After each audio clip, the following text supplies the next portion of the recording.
Hola, el tema que nos ocupa el día de hoy son los antecedentes normativos del estándar 121, Programa de Capacitación, Promoción y Prevención de nuestro Sistema de Gestión de Seguridad y Salud en el Trabajo. Bienvenidos, recuerden que soy Teresa Montoya Ríos, profesional en salud ocupacional, especialista en higiene y seguridad industrial. No olviden seguirme. Entonces, ¿cómo vamos a iniciar? Pues obviamente revisando nuestra resolución 032 y el artículo 27, allí está nuestra tabla de valores y nos damos cuenta que el programa de capacitación, promoción y prevención está en el estándar 121. Igualmente, en el artículo 3, 9 y 16 están los estándares para las diferentes empresas. Existen tres columnas. La primera es el ítem, la segunda son los criterios para cumplir con ese estándar y la tercera columna es el modo de verificación. Mucho ojo con esa columna modo de verificación, porque ahí nos dan las pistas de los documentos que nosotros debemos generar para evidenciar el cumplimiento, es decir, la evidencia documental. A propósito de la obligatoriedad de cumplir con ese plan de capacitación, nos remitimos a la Ley 50 de 1990 en el artículo 21. En ese artículo 21, entonces, nos dice que las empresas con más de 50 trabajadores y que laboren en jornadas de 48 horas semanales deben de dedicar 2 horas a la semana para actividades recreativas, culturales, deportivas o de capacitación en seguridad y salud en el trabajo. Este artículo 21 fue reglamentado con el decreto 1127 de 1991. En ese decreto el artículo 4 dice que el empleador debe de elaborar esos programas. ¿Programas de qué? Actividades recreativas, culturales, deportivas o de capacitación. Es decir, que debe de existir un plan de capacitación, un programa de capacitación en lo que tiene que ver con seguridad y salud en el trabajo. El artículo 5 dice que la asistencia de los trabajadores es de carácter obligatorio. Igualmente que la ejecución, el artículo 6, la ejecución debe de ser por personal capacitado. Nos menciona el SENA, las cajas de compensación, la CRL, etc. Posteriormente fue ratificado por nuestro decreto 1072 en el artículo 221.232, 221.233, 221.234, que básicamente está transcribiendo lo que antes hablamos. Entonces que se deben de utilizar esos tiempos para actividades recreativas, culturales y de capacitación que los trabajadores están obligados a asistir, y que obviamente la ejecución de los programas debe de ser por personal capacitado, ARL, SENA, etcétera, etcétera. Igualmente, tengamos presente que el empleador, respecto a los contratistas, debe de permitir la participación de esos contratistas a las actividades de prevención o de capacitación dentro de la empresa. Eso está en el artículo 224, 2215, numeral 5, donde se habla de las obligaciones del contratante. ¿Por qué? Porque todas las actividades deben de ser para todos los niveles de la organización. Entonces, en primer lugar, regresando, oyéndonos para nuestro decreto 1072, lo que tiene que ver con el sistema de gestión de seguridad y salud en el trabajo, está en el artículo 2246, en el 22468, donde están las obligaciones del empleador. En el ítem 9 dice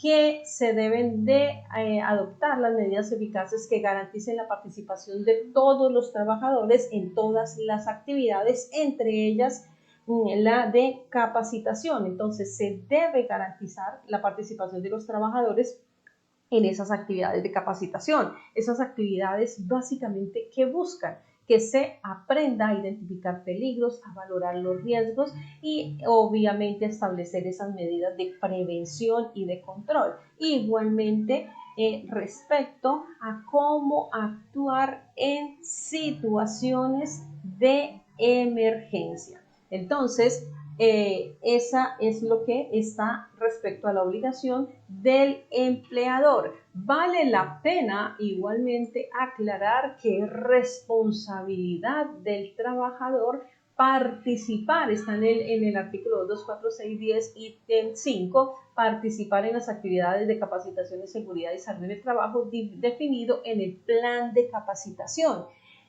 No es válido cuando los de seguridad y salud en el trabajo entonces dicen, no, es que el trabajador no quiere, no quiso, etcétera, etcétera. ¿Por qué? Porque es que existe un contrato de trabajo.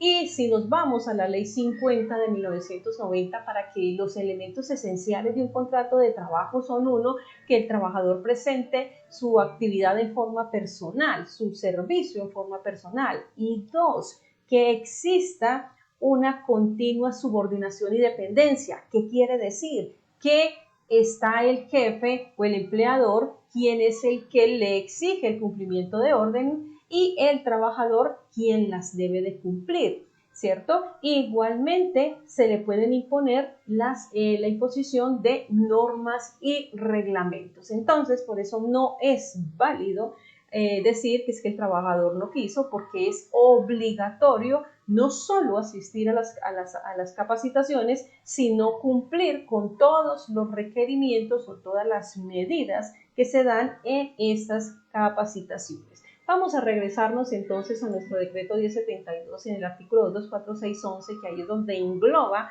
todo el requisito de la capacitación en seguridad y salud en el trabajo. ¿Qué es lo que nosotros buscamos o qué busca el sistema de gestión de seguridad y salud en el trabajo? Lo hemos hablado a la medida en todos estos videos. Lo que busca es, el objetivo es prevenir accidentes de trabajo y enfermedades laborales. ¿Para quién? Para todos los niveles de la organización. Entonces, aplica para absolutamente todos. ¿Qué es lo que busca ese plan de capacitación? Definir los requisitos. ¿Qué es lo que debe conocer un trabajador y cuál es el procedimiento que debe seguir? Eso es lo que los va a capacitar. Los requisitos de conocimiento y de práctica.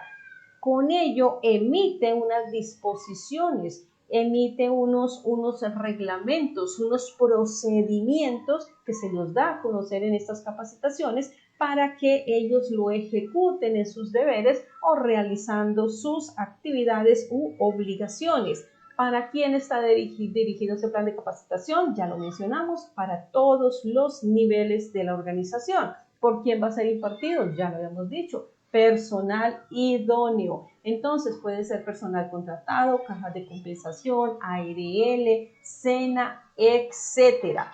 En el parágrafo 1 dice que ese programa de capacitación debe de ser actualizado una vez al año.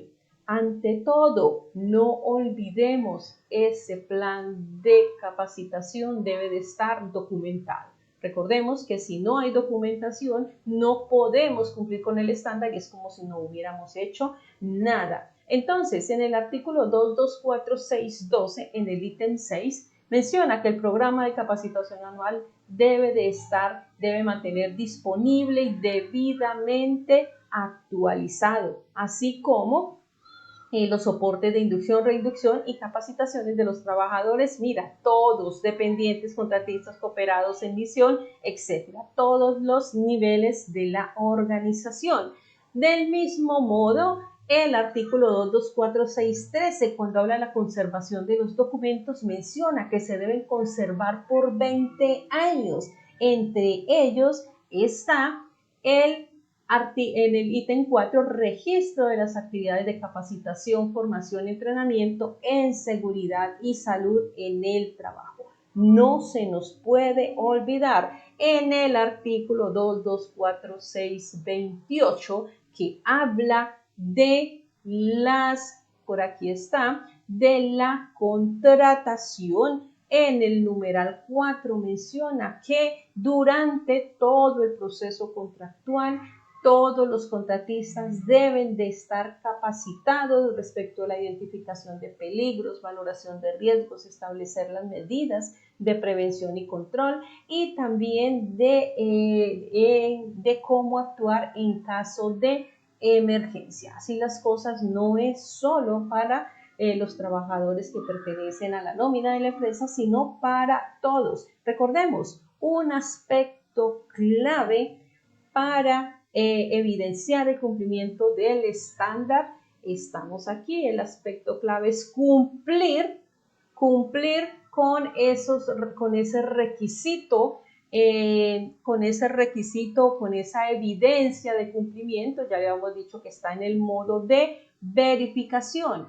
¿Qué es lo que nos está pidiendo? Solicitar el programa de capacitación anual. ¿Qué quiere decir? Que debemos de generar el programa de capacitación anual y debe de estar anexo la matriz de identificación de peligros y valoración de riesgos. ¿Por qué? Porque es que el plan de capacitación o el programa de capacitación debe de contener todos los peligros prioritarios o que tengan un nivel de riesgo muy alto para, obviamente, hacerles ese plan de acción. Igualmente nos está pidiendo los documentos que evidencien el cumplimiento del programa. Entonces, ¿cuáles son esos documentos? Las planillas de asistencia, si nosotros estamos haciendo evaluación del impacto de esas capacitaciones, a ver si sí las están cumpliendo los trabajadores o no, también eso es evidencia, o si hacemos una evaluación de las capacitaciones, también son evidencias. Entonces, recordemos, nuestro plan de capacitación